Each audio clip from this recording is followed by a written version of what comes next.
Welcome back to Sunny Stocks. Today I'll try to summarize in very simple terms the real impact of West Asia war on India. We all know over 85% of India's crude oil requirement is imported. And understand that the war has not only increased the price of crude oil, it has also disrupted the supply itself.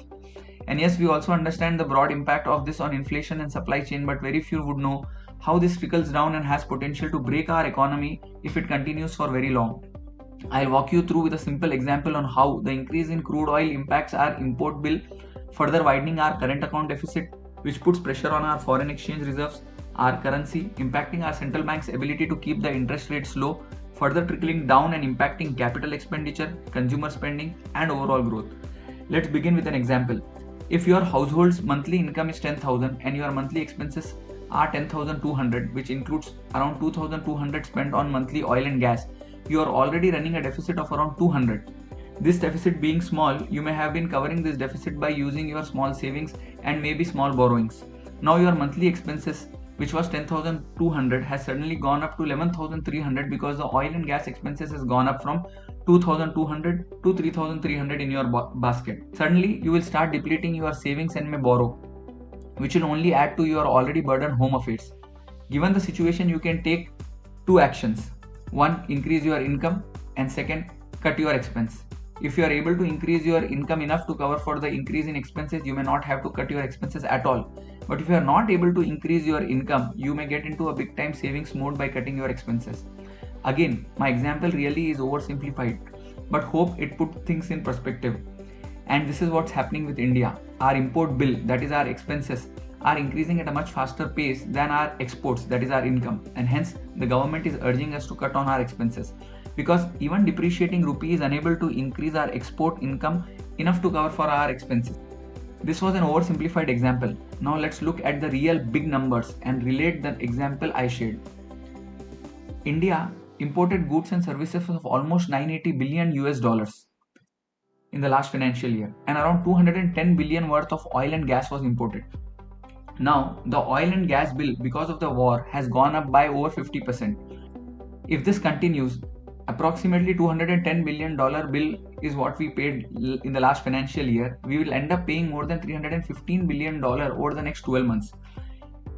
Oil being a necessity, which is used in every aspect of our life, costlier imports of oil would result in higher inflation, which further depreciates rupee, putting fiscal pressure and slower growth. To manage the gap, government may resort to foreign borrowing or depleting the foreign exchange reserves, or may do both, which will further reduce the investors' confidence in our economy. A couple of times, Reserve Bank of India did use foreign exchange reserves in short term to stabilize the economy and control excessive volatility, but it is not a long-term fix. The trickle effect on inflation and rupee depreciation impacts our daily life. Buses and taxi fares increase because of increase in fuel prices. Airline raises ticket prices due to higher aviation fuel cost. Food prices rise because transportation becomes costly. Fertilizers price rise affecting agriculture. Online delivery and logistic costs more. Basically, inflation spreads across multiple sectors of the economy. Higher inflation reduces the purchasing power of the consumer. People can buy fewer goods with the same income, affecting households' saving as well as consumption. This becomes a vicious cycle. Higher oil price, higher import, higher current account deficit, rupee depreciation, more inflation. The RBI may increase interest rates to control the inflation, but higher interest rates can slow down the economic growth and business investments. Add to that, the war impacts remittances from the Indians working in Gulf countries. Millions of Indians work in Gulf countries such as UAE, Saudi, Qatar, Bahrain, Kuwait, Oman. These workers send billions of dollars to India every year as remittance. So basically, there is no way out except we increase our income, that is, export more of what the world needs and simultaneously import less by becoming self-sufficient, and this may take time. Until then, we have to go through this painful cycle. Before I close, here is the list of sectors that would be negatively as well as positively impacted because of the current crisis. Sectors that would be negatively impacted include aviation sector, paint and chemicals industry, transportation and logistics sectors, FMCG and consumer goods, automobile sector selling petrol based vehicles.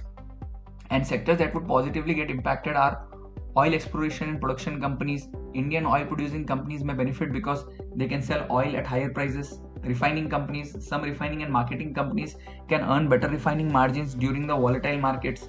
Renewable energy sector, higher crude prices encourage investment in solar, wind and electric vehicles. Defense sector, geopolitical tensions always usually increase in defense spending globally. Indian defense companies may receive more orders. Domestic energy alternative companies would benefit. Companies involved in biofuel, ethanol blending, and natural gas may gain importance as India seeks energy diversification. So this was my analysis of war impact on Indian economy. If you learned something from the video, do like and subscribe. Thank you and bye bye.